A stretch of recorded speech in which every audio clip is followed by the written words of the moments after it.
watu watakuwa wanakusikia ama kukuona, lakini hawajui Agnes Dennis Mkinda ni nani. Hebu waambie watu umetoka wapi, safari yako ama unyao wako ulikuwa wa muda gani katika tasnia mpaka umekuja kuchagiza na kuvikamata vichwa vya habari vingi katika swala la muswada na uandaaji wa films. Okay. Mimi ni masuala ya filamu nilikuwa nachukulia kama side hustles. Sababu mimi nilifanya sana kazi za marketing. Okay. Katika project za Coca-Cola, za Celtel kipindi kile, Airtel sasa hivi. Nilifanya project nyingi za sales and marketing.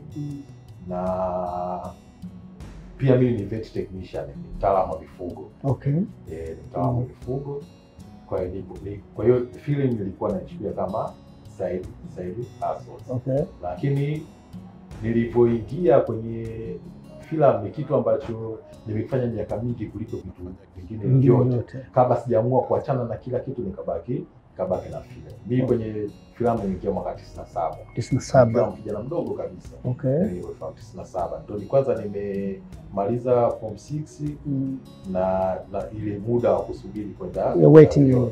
Yes, kuna kampuni ilihitaji watu kwa ajili ya kwa ajili ya kutengeneza drama za TV na matangazo ya television. Wakafanya audition nyumbani, na nenda vituko vya nyumbani au sio, sasa wametoka kuona unatulia tu pale na kwa kaambia nenda. Okay, kwa hiyo nikaenda. Bahati nzuri katika watu wote wengi walikuwepo na wengine walikuwa wakubwa, tukachagua watu 11. Okay. Na mimi nikiwepo. Kwa hiyo tukaanza kupewa training, tukafanya nini. Kwa hiyo katika zile training na kufanya vitu vya hapa na pale, nikajikuta natengeneza na connection na watu ambao wako katika industry. Lakini upande wa huku wa wasomi wa vyuo, Bagamoyo na wapi. Kwa hiyo nikajikuta naingia huko. Kwa hiyo nikawa huku ni mambo yangu ya kusubiria ya shule naenda.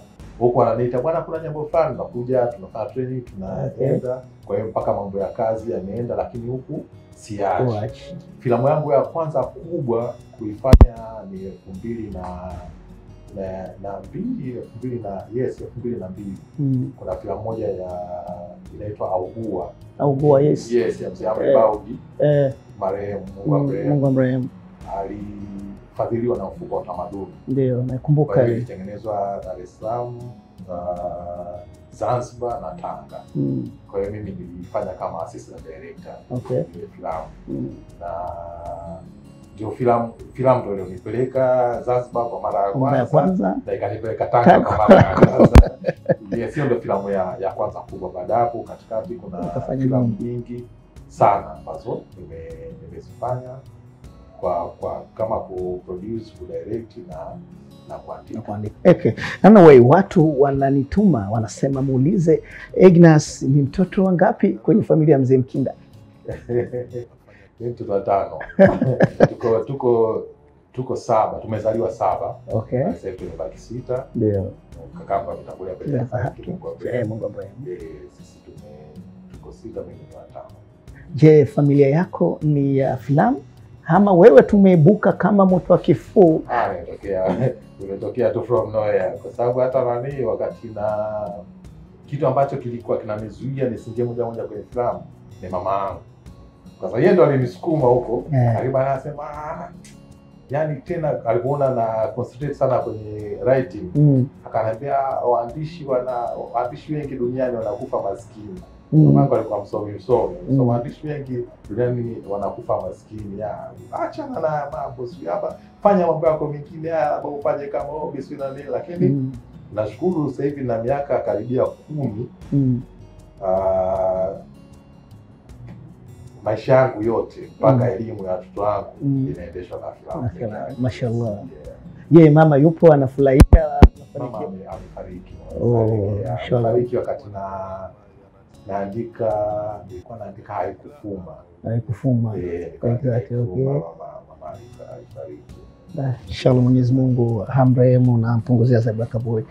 Naam, sasa tuje, tabu ngapi unapata baada ya jina lako kuchagiza kila sehemu ya kichwa cha habari? Unapata shida ngapi? Kitu cha kwanza sio shida actually, kwa sababu mimi maisha yangu ni private sana. Okay. Ghost life. Yani maisha yangu ni ya nyumbani, ofisini, nyumbani, ofisini, nyumbani, ofisini. Nikitoka labda nimeitwa sehemu fulani kwa ajili ya jambo fulani mahususi, narudi. Yani ndio hivyo. Kwa hiyo siko kwenye public maisha yangu. Okay. Public kwa changamoto. Ila kunakuwa na watu wengi wajua, akiona mtu unaandika hivi, unaishi kwa ajili ya kuandika, wao ni kitu rahisi, yani kila mtu anaona labda anaweza. Kwa sababu na mimi mwandishi bwana, yani wao ni wengi. Okay. Pale misingi andishi anakimbia, wanakuja wengine, yani hivyo, lakini actually niko comfortable na kitu nachokifanya.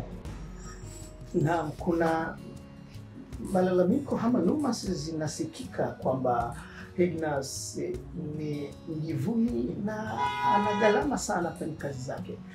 Hili unalipokeaje?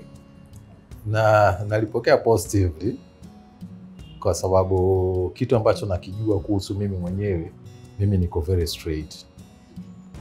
Kwamba umeniletea kazi yako, tunajadili ile kazi yako, na kwambia gharama za kuifanya kazi yako kwa ubora.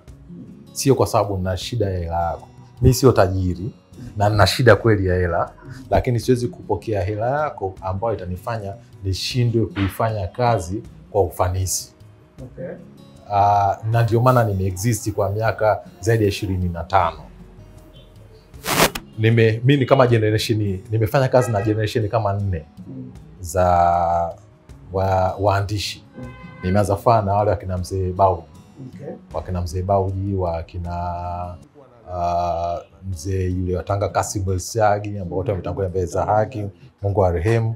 Kuna wakina CK wale, wakina Clement Kaama wale, yes, nianza nao, wakaja wakapita. Nikaja kufanya kazi na wakina Hiruka Bishop, wakina Ali Yakuti, ambao Ali Yakuti bado wana exist mashallah, wengine kama wamerudi nyuma hivi.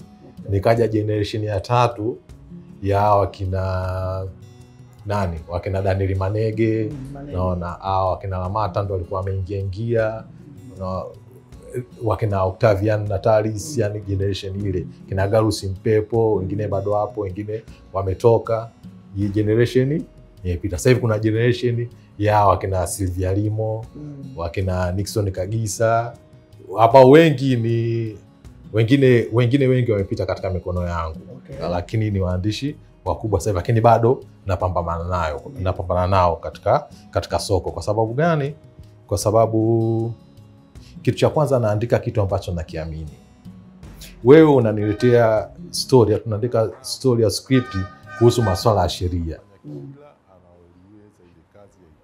Uwezi kunipa hela ambayo itanifanya mimi nishindwe kwenda kwenye ofisi ya mwanasheria nimuulize maswali kuhusu masuala ya sheria yanayoendana na filamu yako. Sawa? Sasa unanipa, kuna masuala ya madaktari mule. Huwezi ukanipa hela ambayo ikanifanya mimi nishindwe kwenda kuongea na madaktari waniambie uhalisia kuhusu ule nani. Mfano, yani kwa mfano kama wakati tunafanya Rebecca, nafikiri tena marehemu Freddy alicheza kwamba mwanamke wake ana matatizo ya figo, anatakiwa kufanya dialysis. Mimi mwenyewe nilikuwa sijui dialysis, lakini ana matatizo ya figo. Ikabidi tuonane na wataalamu wa magonjwa ya figo, watueleze nini kinachofanyika, ndio tukajua mambo ya dialysis na nini. Siku hiyo Freddy ameenda kwenye Fiesta, nafikiri kufanya viwanja vya Posta. Akaenda, anasema kaingia bure yeye na kundi lake, kwa sababu yule askari anamkuta analinda pale, alimuona tu akaenda akamkumbatia. Akasema ni masuala ya dialysis mimi yananipa changamoto na nini, akamweleza kuhusu matatizo yake ya figo, masuala ya familia yake na nini. Akamwambia waache waingie. Unaona? Kwa hiyo sasa ningeandika tu mimi mwenyewe kwa bora liende, ina maana isingegusa maisha ya watu. Kwa hiyo mimi chochote ambacho naandika nahakikisha kwamba na waona wahusika wa kile jambo. Kwa hiyo siwezi kuwa na gharama ya nani, siwezi kuwa na gharama ndogo. Na actually na katika kuandika na ili kufanya kazi kwa muda mfupi, na producer wengi wanapenda kazi yake ishi kwa muda mfupi. Kwa hiyo nina timu ya waandishi. Nikisha create, nikishafanya research, natengeneza zile outline. Outline nagawa kwa writers wasaidizi wa kwamba wewe andika hichi, naelekeza vya kuandika, wanaandika toka pale, vishachapishwa vyote.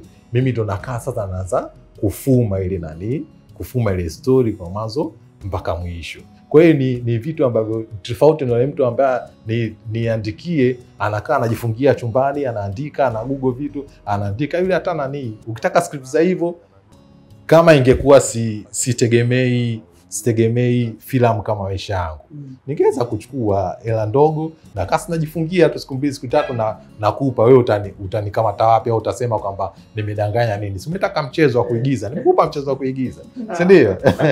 Kwa hiyo ndio tofauti ambao sasa ma producer wengi I'm sorry to say this kwamba hawathamini script. Wakati script ndio ramani yani script ndio inaweza kukufanya ukafanya kazi kwa budget ndogo, ukafanya kazi kwa budget kubwa, ukafanya kazi, yani script ndio kila kitu. Kwa hiyo kama mimi nikiwa producer au mimi kama producer ingekuwa nachukua script kutoka mtu mwingine, script writer ningemlipa hela nyingi zaidi, kwa sababu yeye ndo angenifanya mimi nifanye kazi comfortably na kwa budget ndogo na kazi ikawa nzuri.